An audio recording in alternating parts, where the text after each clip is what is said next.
G'day, listeners. You are listening to the Natives Rouseabout podcast. I'm your host, Michael, and today I've got Trent with me to discuss the very serious topic of the ANZACs and the Gallipoli campaign, as it acts as a foundational myth of identity in the Australian psyche. But before we get started, how are you going, Trent? How's life? Oh, I'm really well, Michael. How about yourself? How have you been going? Yeah, just taking it easy at the moment. I've got the National Convention coming up. Our listeners will probably have heard that from the previous podcast as well. So, recording a couple this week. But this one hopefully will be out for Anzac Day. So, anyway, that's the plan. Yeah, anything much going on with you otherwise? No, not much. Not much else. Looking forward to our national convention and then Anzac Day. So a busy month in the national calendar, and a busy month for me personally. So all systems go here, and I'm pretty excited to take on this topic. I think it's a really interesting subject. Yeah, it's well, obviously we've planned it for Anzac Day, but also we've just had Ben Robert Smith brought up on war crimes charges again. I'm not sure if you saw that.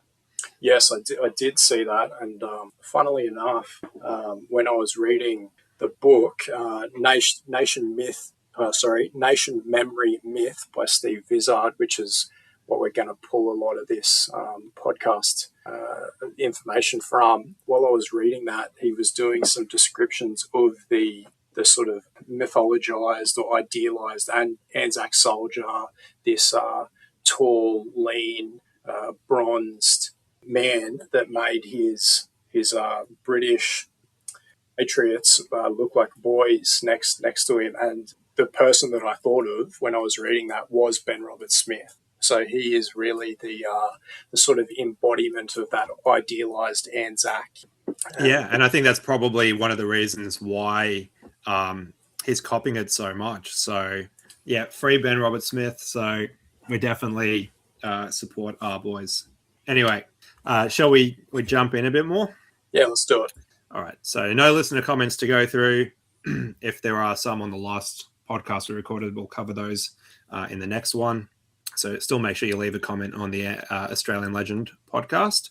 But let's go into the poem.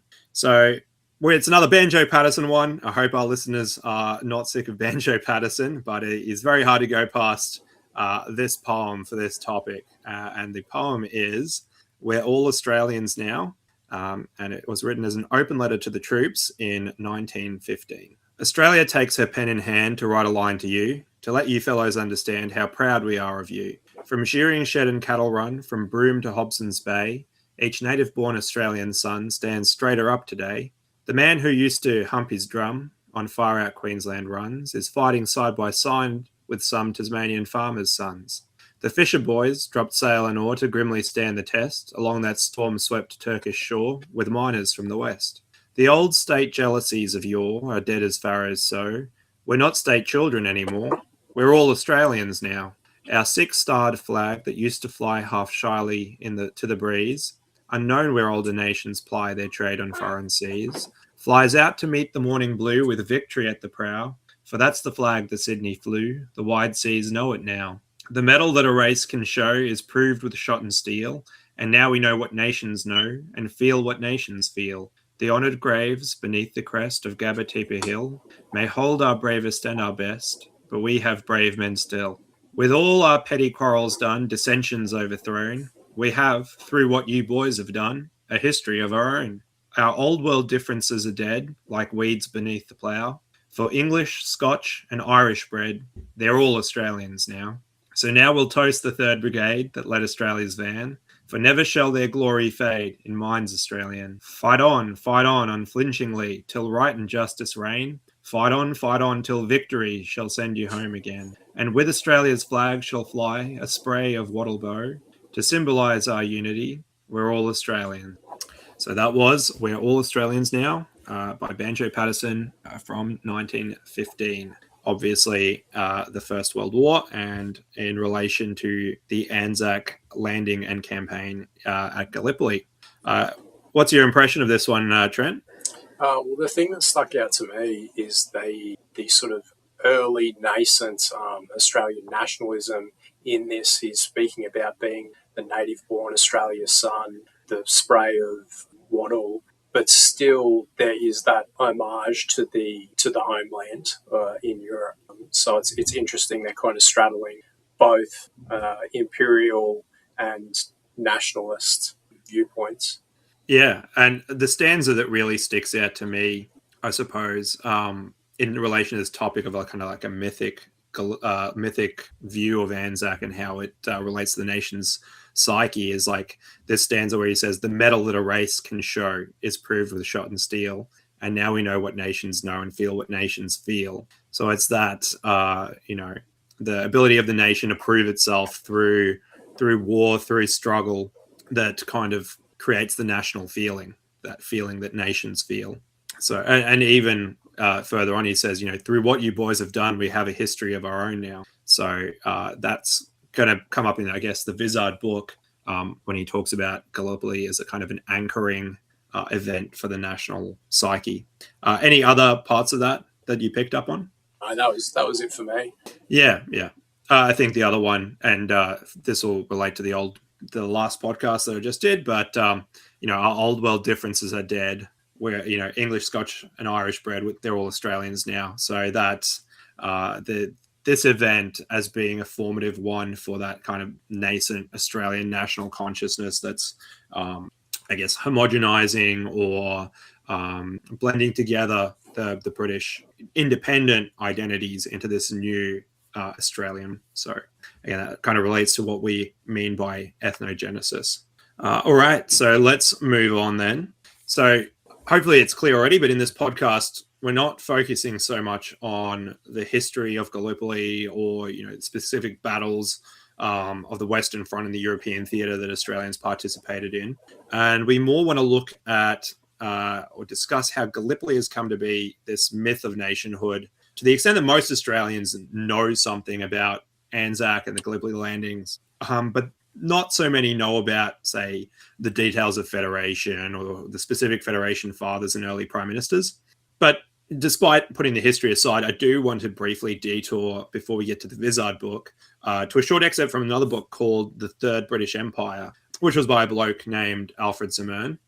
And I just want to go to this excerpt because I think it nicely shows how this kind of mythic significance of the campaign and the war was predicted by some of the more perceptive leaders of the time. And just for context, for those who haven't heard the terminology Third British Empire or Second or First, the First British Empire refers to that period in the empire that focused on the development of the West Indies plantations. So it's like the Caribbean and the American colonies in North America.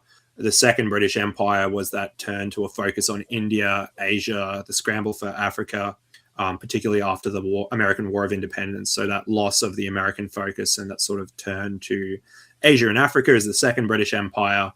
And then when we're talking about the Third British Empire, it's the empire in the 20th century, particularly after World War I. But in any case, I'll go to the quote from Zimmern. So this is from pages 11 and 12 of his book. Quote, "In Germany and elsewhere, it was widely believed that the British Empire would fall to pieces in the moment of danger, or at the very least that its more distant communities would remain uninterested and impassive when its European centre was exposed to attack. Had not John Morley, in a famous review of Seeley's expansion of England, declared it unthinkable that Australia could ever interest herself in the neutrality of Belgium. However, the spontaneous response of the peoples of the Empire to the call of the war was a fine justification of the work of generations of British administrators. It vindicated, and will always vindicate, the record of the Second British Empire. But at the same time, little as it was realised in the flush of excitement in 1914, it ushered in its close." Okay, so far so good, but here's the interesting part for me, Trent. Zimmern goes on to say, quote, "I remember sometime about the middle of the war listening to a conversation in which Sir Robert Borden, at that time Premier of Canada, took part.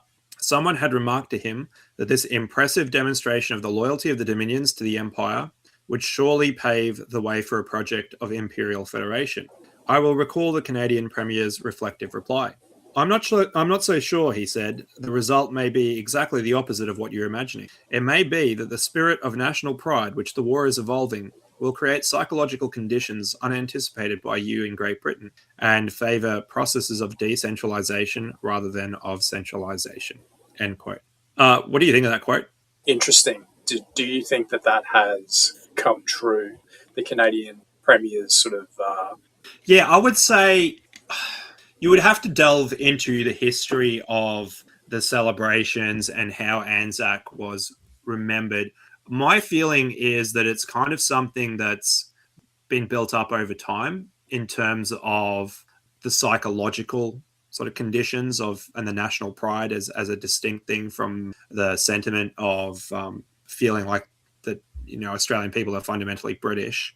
Now, of course, we can remember, like, in the particulars of how the war was done and how it was governed and the negotiations in the aftermath, that Billy Hughes, our PM, our wartime PM, insisted on having an imperial joint war cabinet where all the leaders of the Dominions would have an equal say with the British Prime Minister, Lloyd George, in how the war was conducted, which happened, of course, during the war. But then after the war, Billy Hughes insisted on Australia having its own seat at the table at Versailles, where, of course, he famously responded to criticisms of him wanting to reject the racial equality clause, that he represented 60,000 dead, which was, you know, his sort of way of shutting down, you know, other people's criticism. Oh, we represent all these millions of people. You're this small country. Well, he says, I represent 60,000 dead.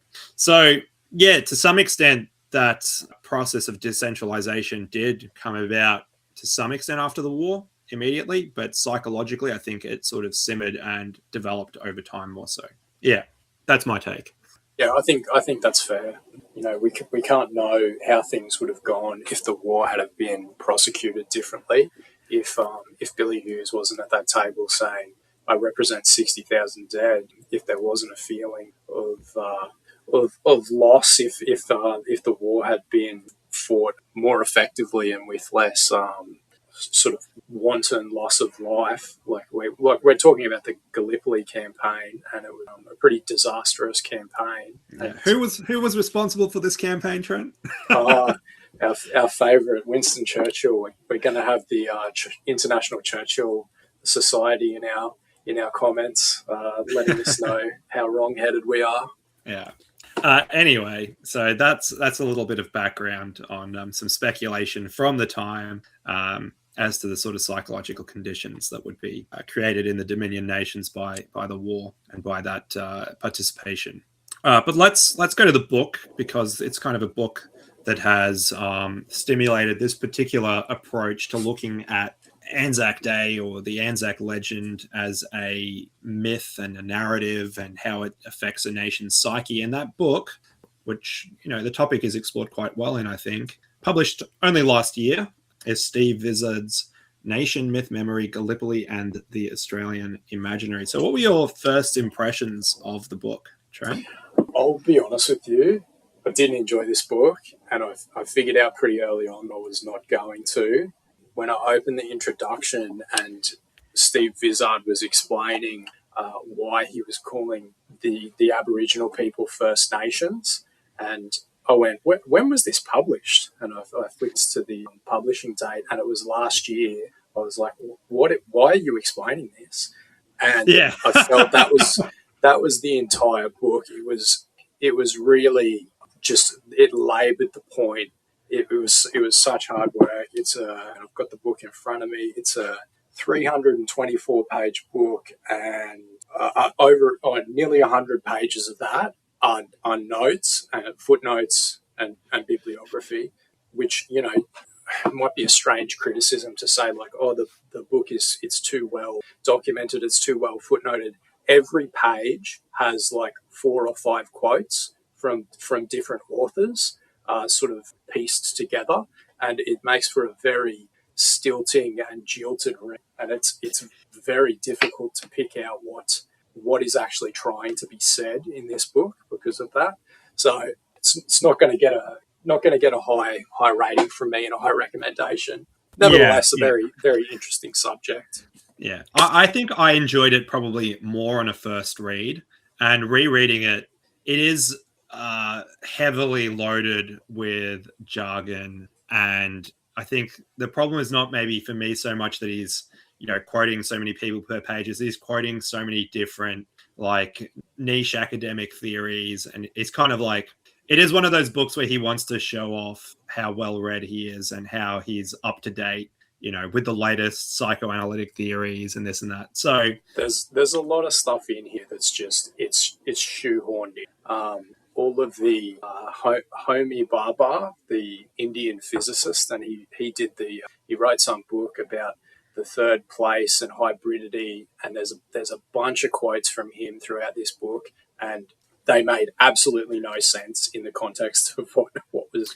Yeah, what was I written think in the I think he was paragraph. trying to use that to deconstruct the myth to some extent, but he even admits, and we'll get to that in maybe perhaps more detail, but he does admit in the last chapter, which is the one I've enjoyed the most in both readings.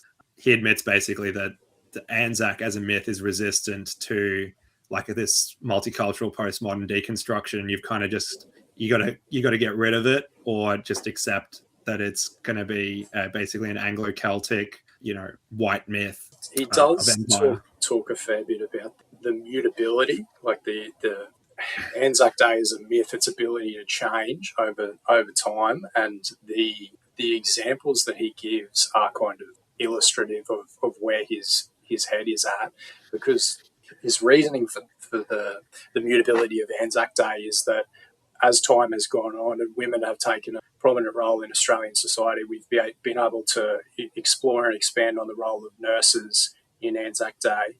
And as Australia has become more multicultural, we've been able to expand on the role of the non-Australian or non-white soldiers that fought, because there was definitely Indian troops that were fighting with the ANZACs at Gallipoli.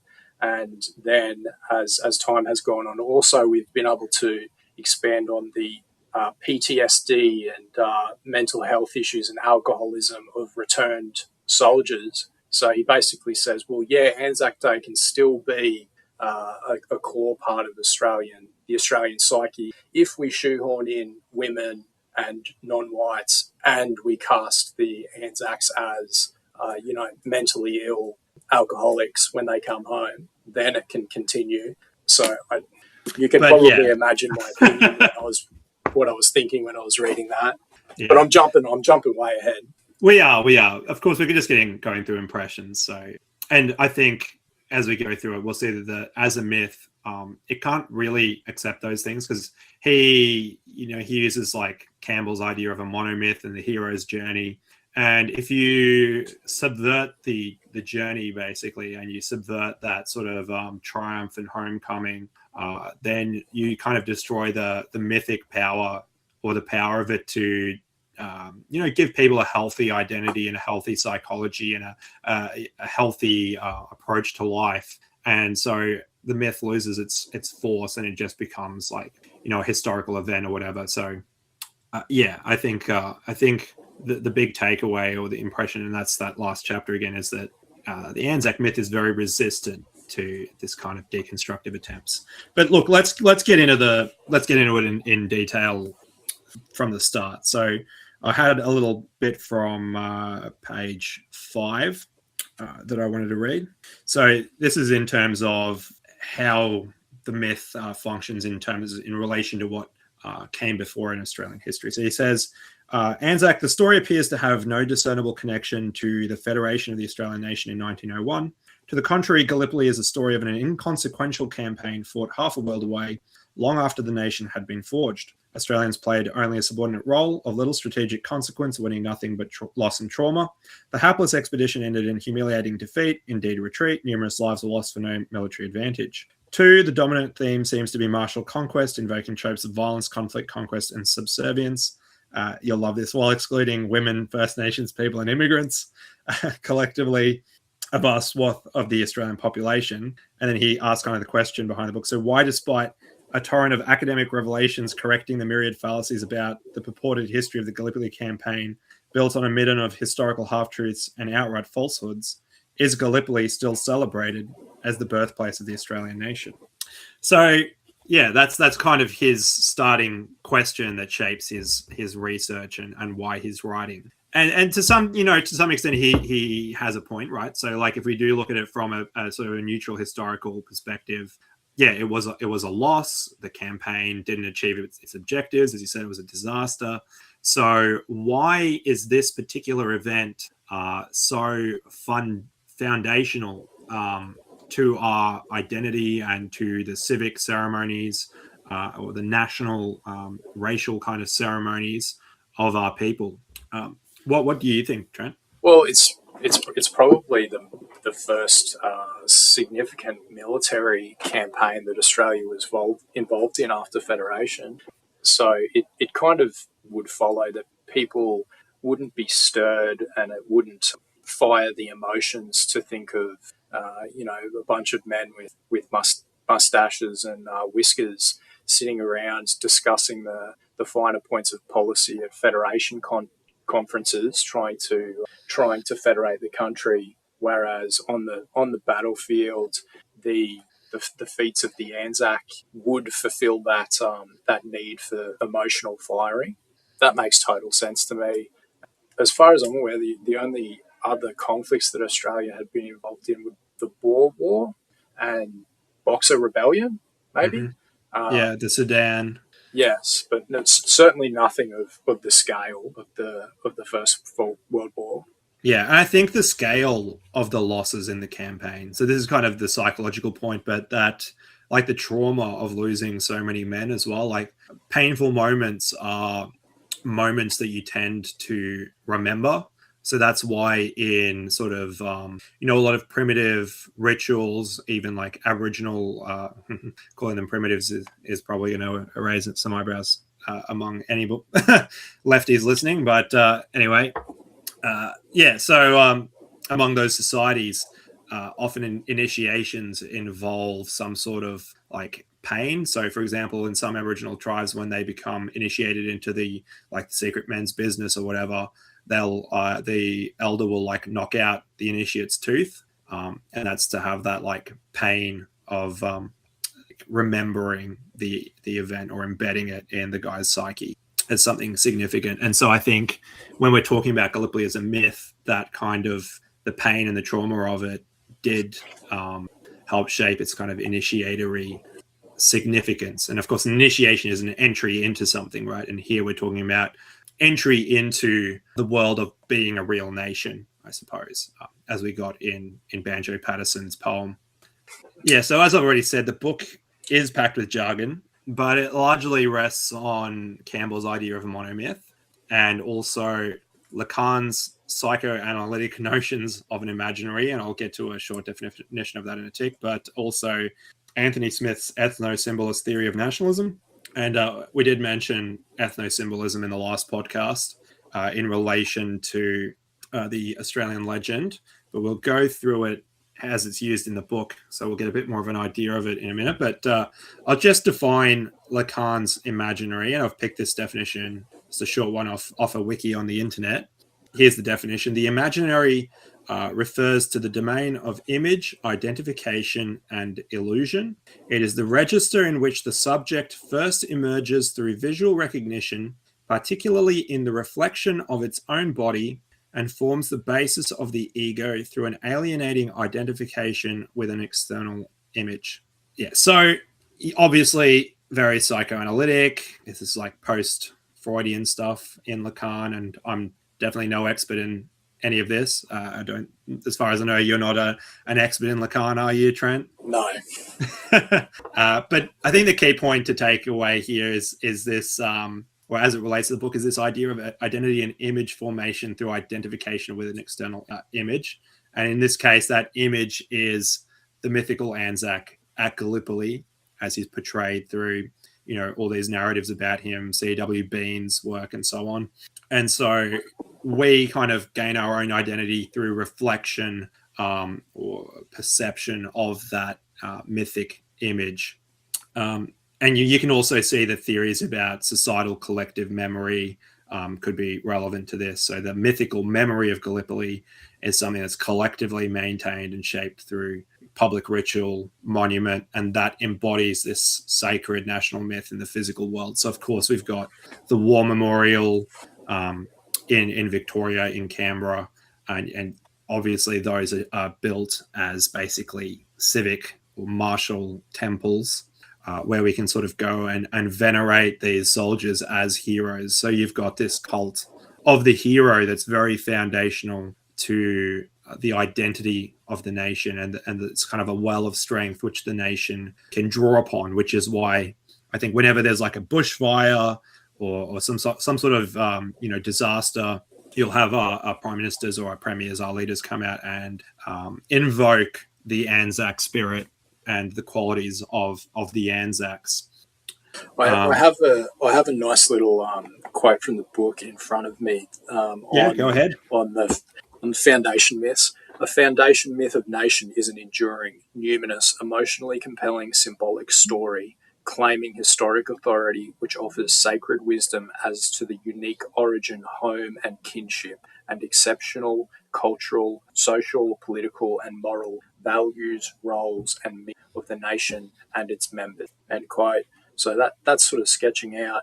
It's this story that continues on, and it tells you who you are and how you should behave, and who is in the in group and who is in the out group. Yeah, which is very powerful stuff. And I think it touches on something that's very true. And I think that's the real value in this book when we put aside all the jargon and all the pandering to different groups and so on. There's still this fundamental national mythic sacred power that shines through despite the author's own perspective on it. But let's do one more from the sort of start of the book, which is this notion of an anchor event as well. The mythical Gallipoli narrative is based on a historically resonant foundation or anchor event. An anchor event is the first step in the formation of a social representation of the past, which through its transformation as a narrative will harness collective memory to affirm collective identities. The Gallipoli landing in 1915 and the expressed martyred heroism of the Australian troops in the face of overwhelming adversity acts as a historical foundation of a seminal structuring experience for the nation. In General Sir Ian Hamilton's words, happen what may, the Australians who have fought at Gallipoli will bequeath a heritage of all honour to their children's children. So again, that idea of a key point that shapes the future collective psyche of the nation. And even as Sir Ian Hamilton said, that honour that passes along that we need to pick up and maintain. I think that maintenance is a key idea as well. It's not like the myth is something that you just read about in some gay academic book or whatever, but it's something that you've got to pick up and act out. And I think that's the important thing to take away as well. But let's keep going. The next thing we wanted to talk through, I was just skim through the way the monomyth shapes the Gallipoli narrative. So he talks about, Campbell has this idea of the monomyth, which is drawing upon sort of traditional storytelling and the archetypes and structures of those stories. And so he says the Anzac narrative's archetypal morphology unfolds as a performative expression of the universal rite of passage in social drama. And then he goes on to say some more jargon. But skimming through, you've got that first stage of a background separation from the ordinary world. So the ordinary world in the story, you've got the bushmen or the men in the cities who are living that working man's paradise, Federation, Edwardian era, golden age life. Then you've got the war and the call to adventure. You have this idea of Australians were fundamentally a volunteer force. So they're the ones who chose to go off and engage in this adventure, the awakening of the self, right? And then refusal of the call. Some attempted to stay. Recruiting officers dissuade young men from enlisting and that sort of thing. Answering the call, the hero answers the call and goes nonetheless. There's the other thing I like about this book is there are a lot of good quotes from the men themselves there, or from significant, I guess, fiction works or works of art representing the war. So he refers to Peter Weir's Gallipoli a reasonable amount. He spends a lot of time analysing the movie Gallipoli. Have you seen that one? A long time ago, like when I was a kid, and I was meaning to rewatch it before we did this, but I did not get time. but I can remember it, and I will rewatch it. Yeah, it's good that we covered radical nationalism versus like the British race patriot view of Australian identity in the last show, because that is very relevant to that movie and even how Gallipoli is discussed. So for those who don't know, Peter Weir, with this more Australian nationalist view in the movie, tends to play up the heroism of the Australians, even while, you know, showing the sort of futility and tragedy of the event. But he very much, the lens is that the British were, you know, like incompetent and cowardly, and the British officers just didn't care about the men, particularly because they're Australian colonials. And that's not necessarily that true to a sort of neutral historical reading. But again, it's a way that the myth is being shaped more towards the radical nationalist narrative. But anyway, we were talking about given the outcomes at Gallipoli, you can't really blame people for buying into or promulgating of British incompetence and playing up the heroicness of the Australians. I feel like that's kind of to be expected. Yeah. So then you've got the crossing the threshold, stages of initiation. So, you know, the first stage is they land in Cairo, and they're in this ancient city, traversing mysterious foreign lands like the heroes of ancient myth. They explore Egypt's exotic wonders and climb the Sphinx. But you also have, you know, the woman as temptress here, which of course historically was true. They did go off to the cities, and there was always that less romantic side of war where they're sleeping with prostitutes and there's syphilis and so on. So he quotes from Gallipoli, where Frank, Archie, and Snowy are warned of the exotic perils. First up, beware of the local eggs, which can be distinguished only by their antiquity, the local liquor, which is poisonous. And for those of you who are contemplating some horizontal refreshment, just be warned, because those proverbial few moments of pleasure are very likely to leave you with a legacy, which is horribly painful, difficult to cure, and may get you sent home to face embarrassing questions from girlfriend and or wife. But yes, woman as temptress is a mythical archetype. So he is shaping the Gallipoli narrative to this archetype. Yeah. I think people are like fairly familiar. It's part of the lexicon now. The call to adventure, the hero's journey. Campbell is part of popular culture.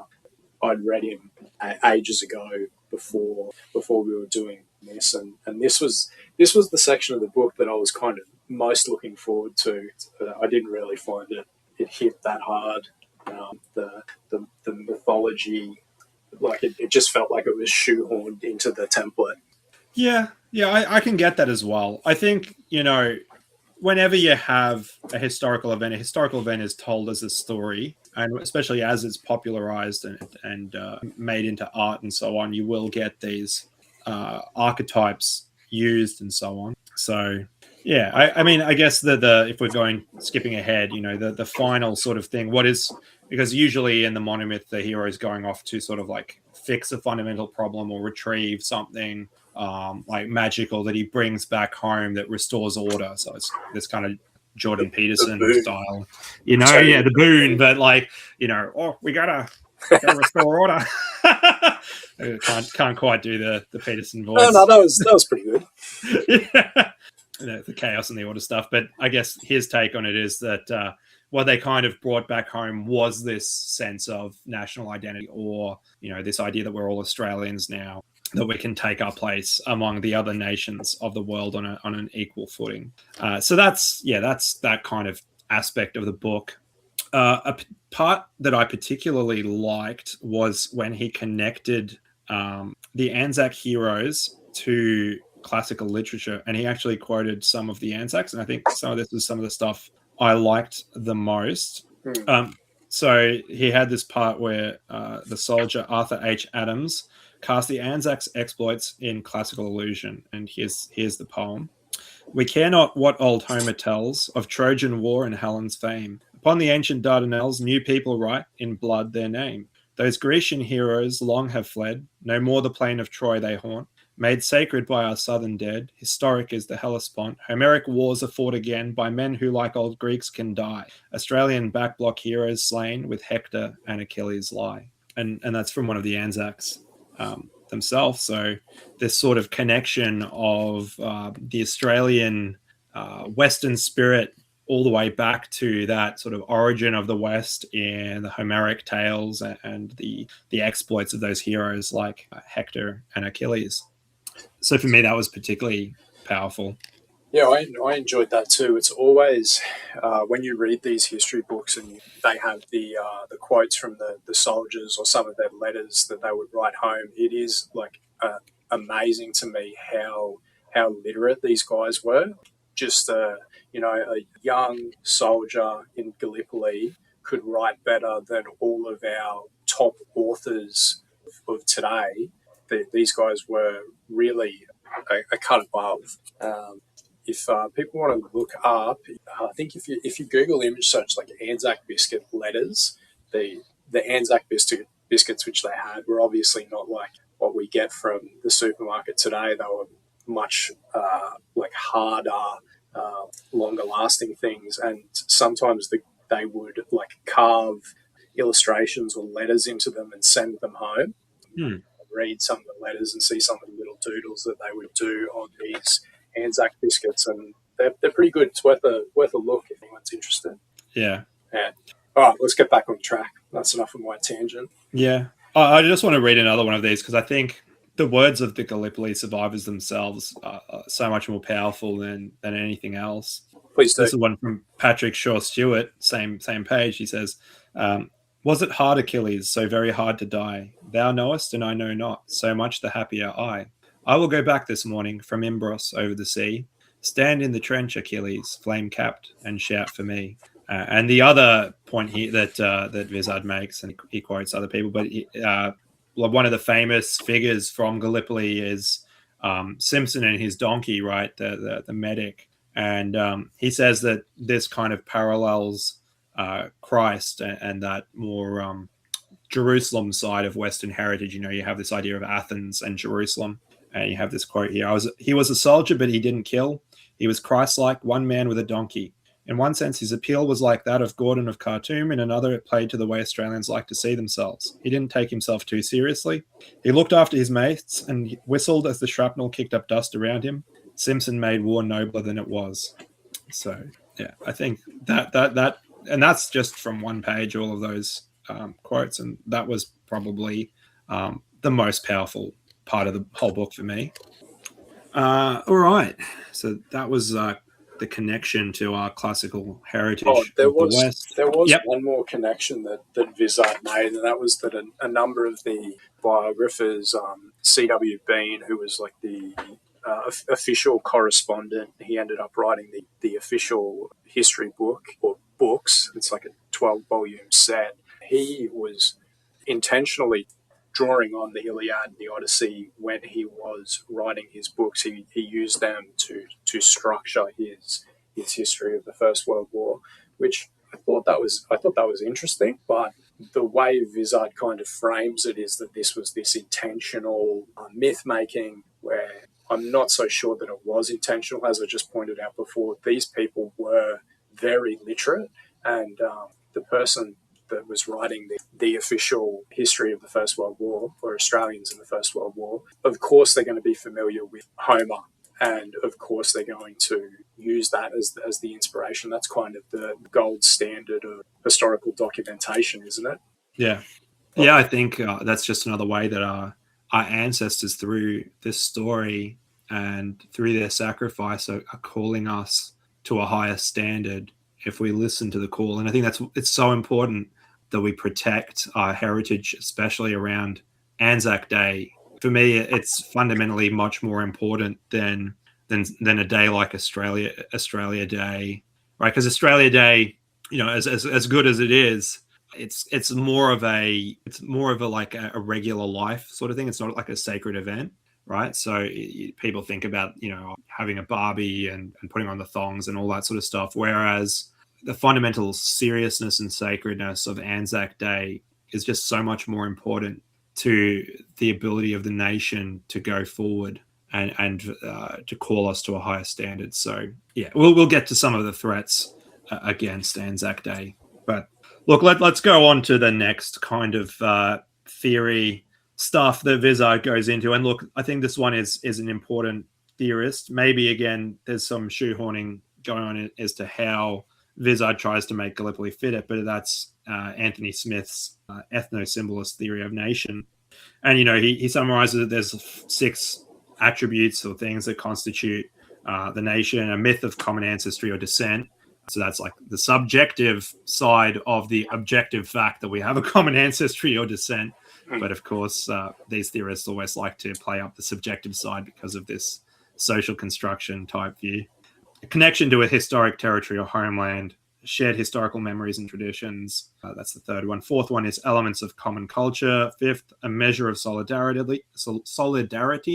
at least among the elites. And lastly, an identifying name, emblem. And all those things together constitute and express a nation's ethos. One thought that I had here was the elements of common culture. And as we're seeing all of these other points, those 6 points that you just read out, erode, we're losing our bond of common ancestry and our shared historical memories and traditions. The elements of common culture, which is probably the most superficial, it's the drink a beer, chicken palmy sort of version of Australia, which is very shallow. And it's worth being pointed out because a lot of people criticise Australia from perspective of, oh, well, there is no culture. But the reality is our culture, our deep culture has been subverted and is only allowed to be expressed through this really superficial layer. Yeah. And that subversion, for example, the view of common ancestry or descent or the connection to territory or homeland, I've definitely heard things like, oh, well, with Anzac Day, what about how Turkish people feel about it and that sort of thing, and how are we supposed to include Turks in Anzac Day? And it's again, it's where the myth rubs up against multiculturalism and can't be accommodated, because like we fundamentally don't care about the Turks. It's not their story. It's not about them. We don't want them to be part of it. It's our myth. It's our story. It's our ancestors. And it's not about turning the day into this inclusive event where, both sides and, we have to feel sorry for the Turks and to talk about their stories. That's not the power of what Anzac is about. Yeah, so that common ancestry and Australian kinship is so important. When he talks about the ethos, he does quote a bit from Bean and some of the early records. So I'll just read a couple of those, but here's one. There was not one of those glorious young men I saw that day who might not have been Ajax or Diomed, Hector or Achilles. Their almost complete nudity, their tallness and majestic simplicity of line, their rose-brown flesh burnt by the sun and purged of all grossness by the ordeal through which they were passing, all these united to create something as near to absolute beauty as I shall hope ever to see in this world. So he's saying an example of the new distinctive Australian type. And of course, Vizard has a bit of a sook, and he's like, there's a strong hint of eugenics in Bean's discourse, mythic Gallipoli shrines. Quote, the image of the tall bronzed Anzac towering over his fellow Commonwealth troops.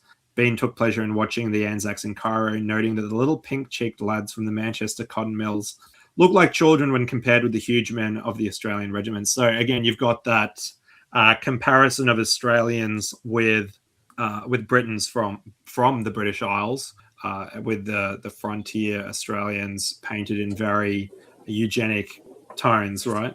Yeah, very, very much so. That's the bit that I read, and I was like, oh, he's describing Ben Roberts-Smith. Yeah.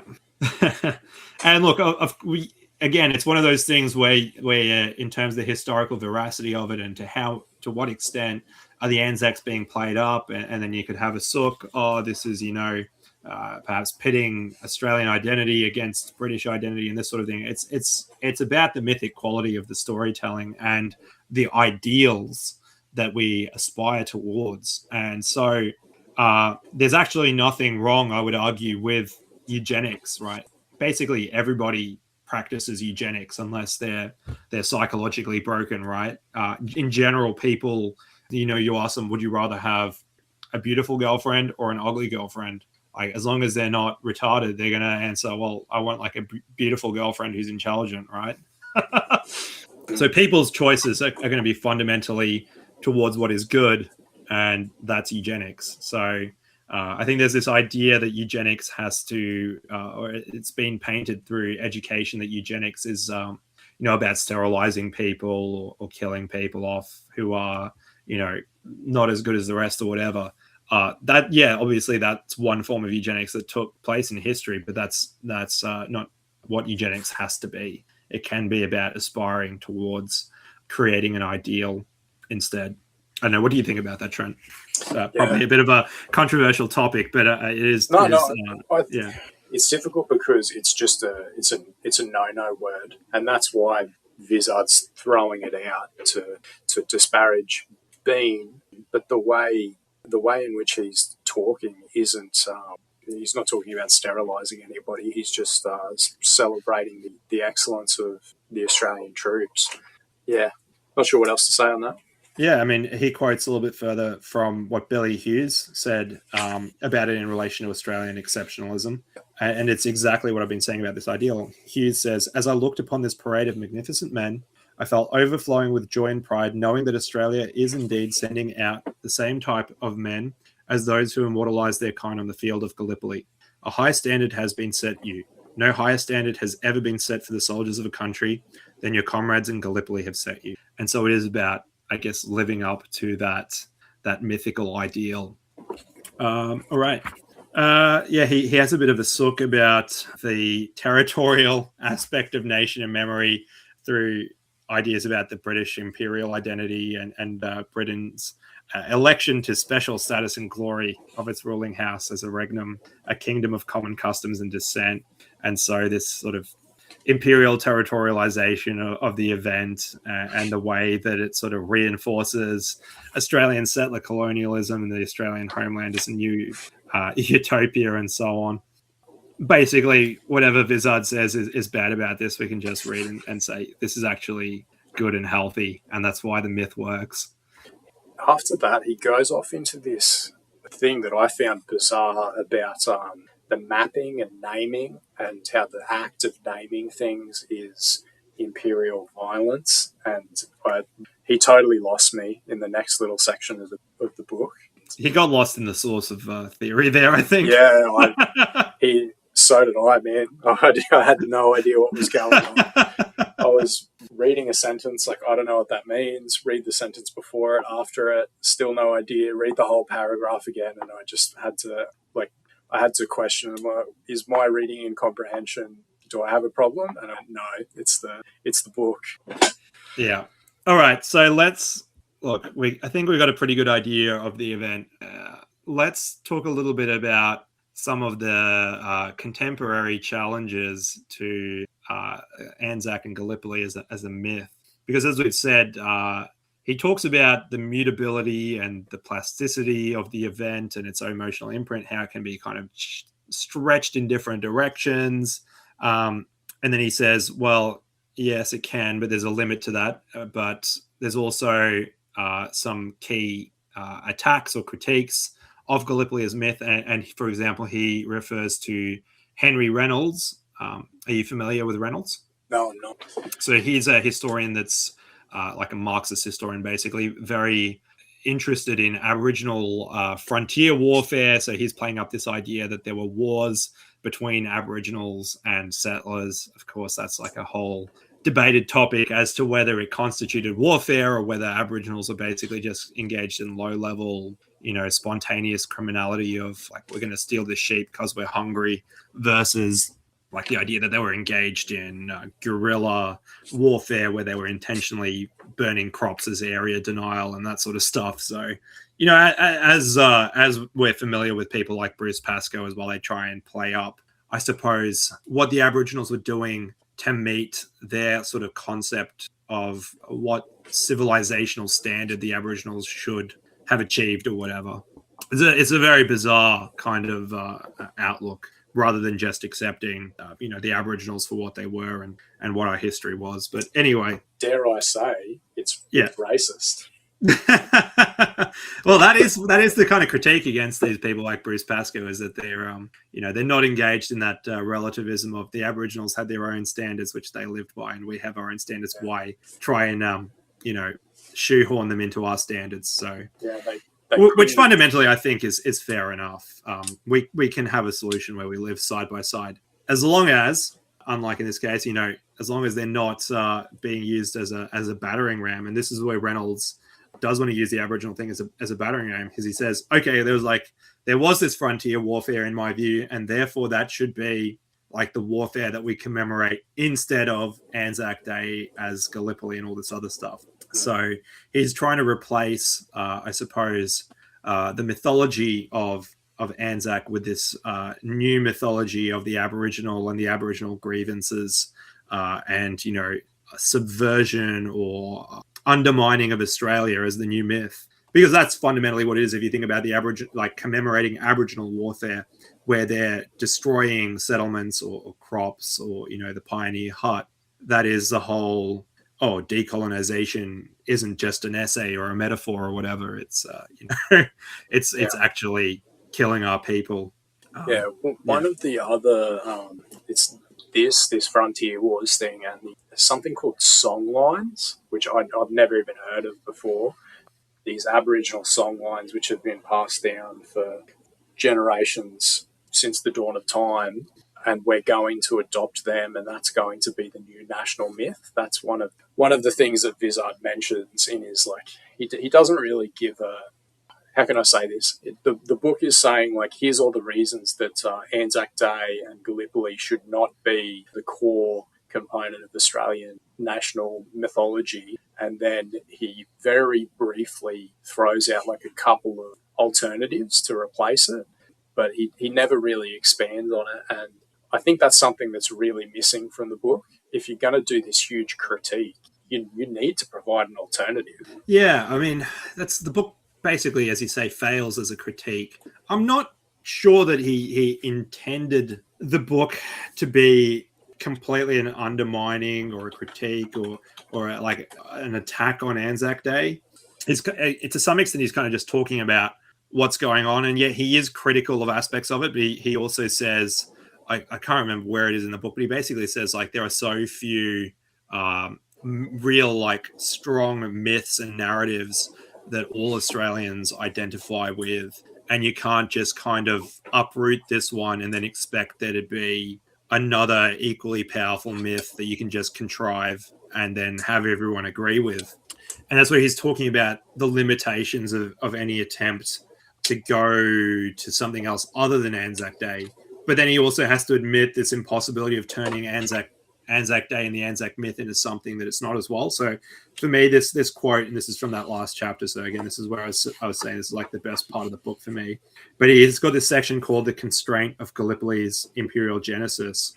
And I'll just read a little bit from it. He says, and yet for all mythic Gallipoli's surprising plasticity, a social myth can only bend so far. For all its exceptional mutability in over a century as the enduring symbolic touchstone of Australia's evolving discourse of nation, there is a limit beyond which the myth cannot move without becoming unrecognizable or eroding the essential values that confer its perceived transcendent stability. The fundamental, inescapable constraint of Gallipoli's mutability is located in its imperial genesis. For all its plasticity, Gallipoli is ineluctably defined and limited by its conception and transition from colony to nation. The underlying historical anchor event of Gallipoli is forged in a European imperial war, conceived by the strategic determination of the British Empire and seized upon by the young Australian nation to secure economic, military, and political advantage and symbolic recognition in the global realignment of imperial interests. The narrative of Gallipoli is a martial epic that magnifies Australia's subservient role in and at the direction of the British Empire. The narrative's form is emblematic of the great imperial meta-narratives in its various systems of representation. The Australian ethos embedded in and born by the myth is, at least in part, an assertion of imperial kinship and ideology. In every sense, in its structure, historical genesis, embodied ethos, narrative, and function, the myth of Gallipoli is impregnated with empire. it inescapably demonstrates its imperial constraints not only by what it includes in the form and substance of empire, but also in what it excludes, particularly in relation to gender, race, and religion.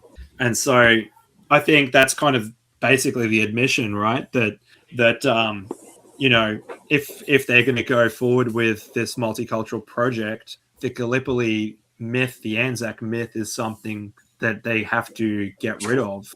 And I think that's why the attacks on it are so strong, right? Because it fundamentally can't be denied that Gallipoli represents the martial and racial qualities of our nation. Yeah, what's your response to that Well, part? yeah, I guess that is one of the best sections of the book towards the end.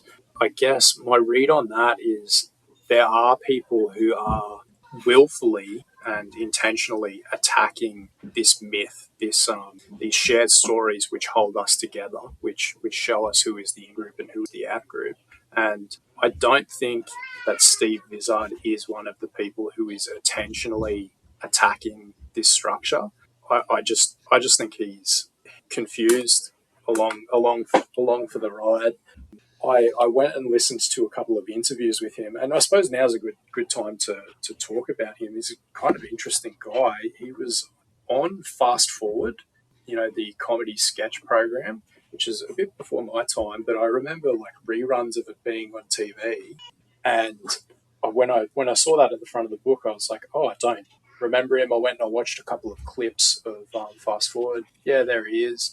So after that, he went on and had a career as a lawyer, and then went and was a professor, and now he's writing this book. And keep in mind, I should mention this is somebody who did brownface. He was paid, like handsomely, invited onto TV to do a program dressed up as Faruqi the rug merchant, played in a series of sketches like a rug merchant who was that was like an old trope on TV, the rug store that was slashing prices. He did like a comedic take on it. So this is somebody who came from a time and an era where you could do brownface, on TV, have a successful career, get a job as a professor at a university, and then write a book talking about how the Anzac legend might be racist.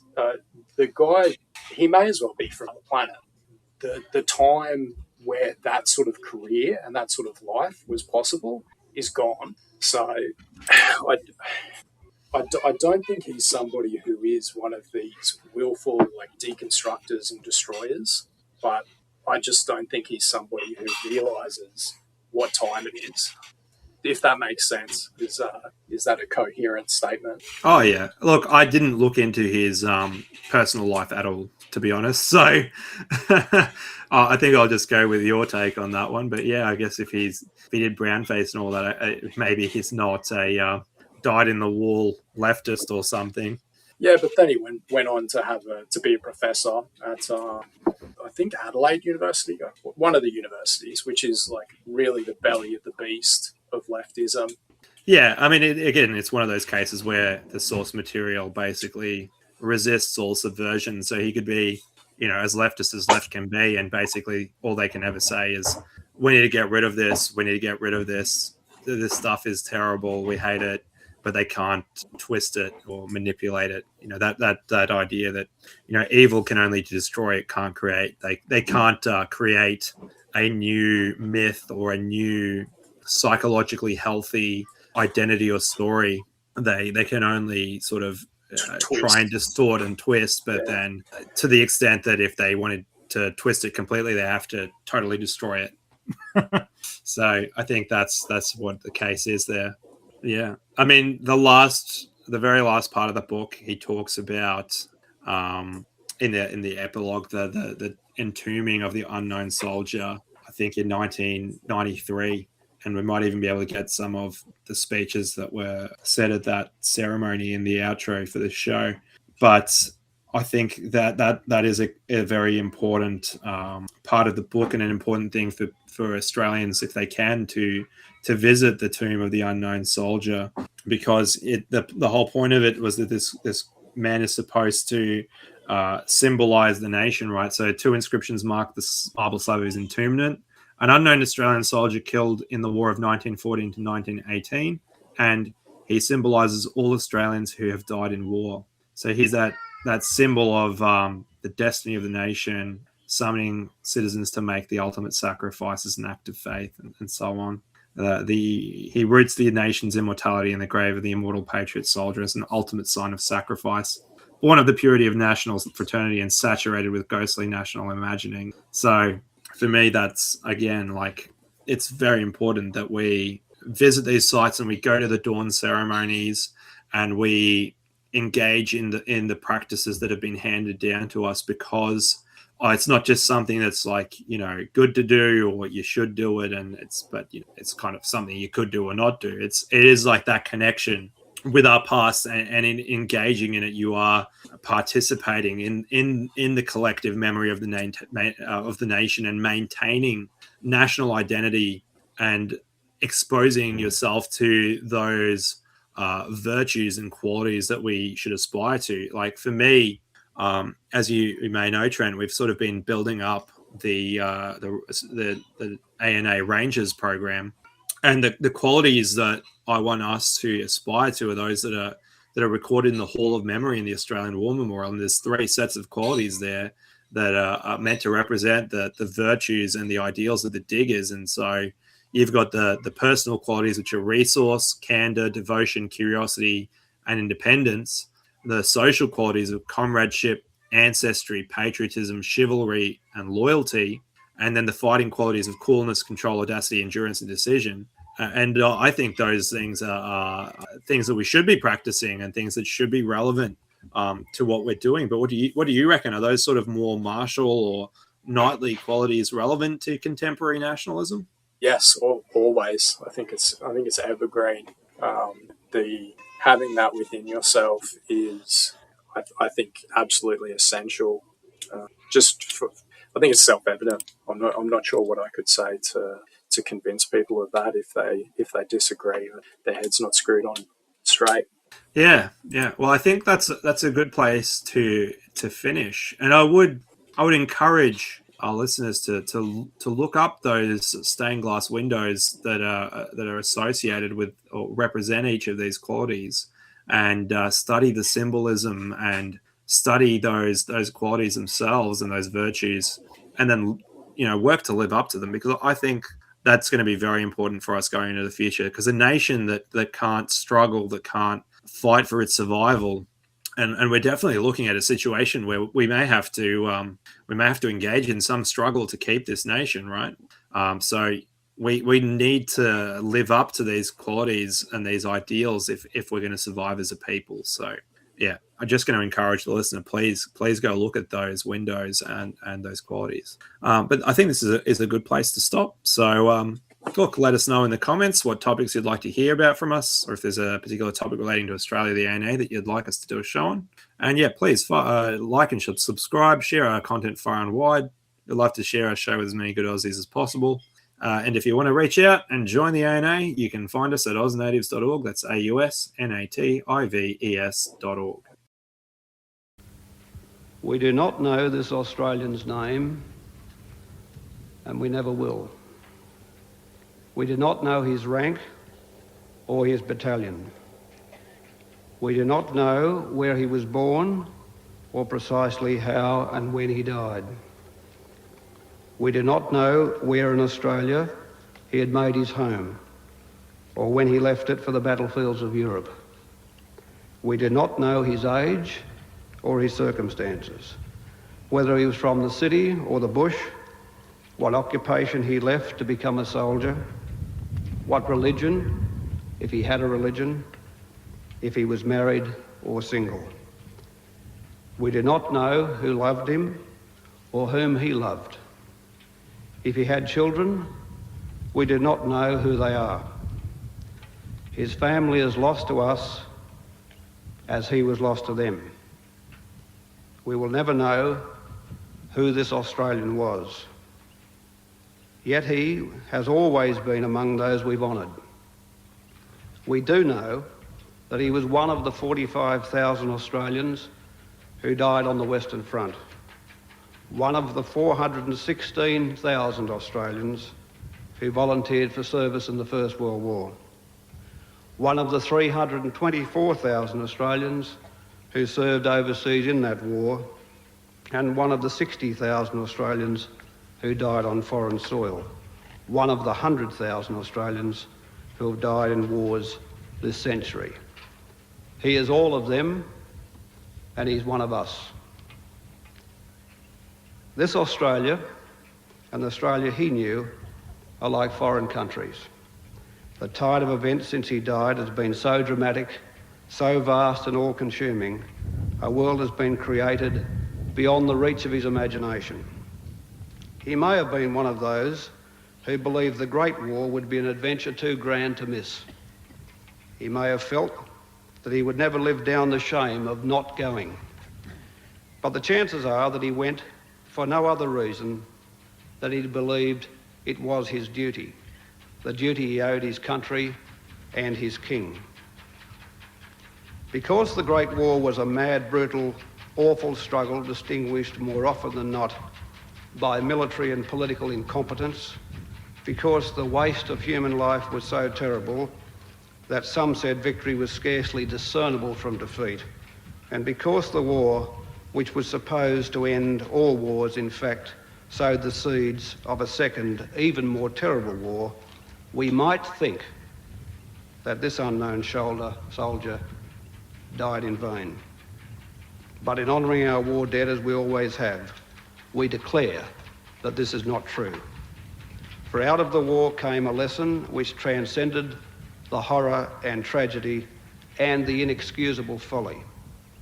It was a lesson about ordinary people, and the lesson was that they were not ordinary. On all sides, they were the heroes of that war, not the generals and the politicians, but the soldiers and sailors and nurses, those who taught us to endure hardship, show courage, to be bold as well as resilient, to believe in ourselves, to stick together. The unknown Australian soldier we inter today was one of those who by his deeds proved that real nobility and grandeur belongs not to empires and to nations, but to the people on whom they, in the last resort, always depend. That is surely at the heart of the Anzac story, the Australian legend which emerged from the law. It's not a legend, it's a legend not of sweeping military victories so much as triumphs against the odds, of courage and ingenuity in adversity. It is a legend of free and independent spirits whose discipline derive less from military formalities and customs than from the bonds of mateship and the demands of necessity. It is a democratic tradition, the tradition in which Australians have gone to war ever since. This unknown Australian is not interred here to glorify war over peace or to assert a soldier's character above a civilian's, or one race or one nation or one religion above another, or men above women, or the war in which he fought and died above any other war, or of one generation above any that has or will come later. The unknown soldier honours the memory of all those men and women who laid down their lives for Australia. His tomb is a reminder of what we've lost in war and what we have gained. We've lost more than 100,000 lives, and with them all their love of this country and all their hope and energy. But we've gained a legend, a story of bravery and sacrifice, and with it a deeper faith in ourselves and our democracy and a deeper understanding of what it means to be Australian. It's not too much to hope, therefore, that this unknown Australian soldier might continue to serve his country, he might enshrine a nation's love of peace and remind us that in the sacrifice of the men and women whose names are recorded here, there is faith enough for all of us.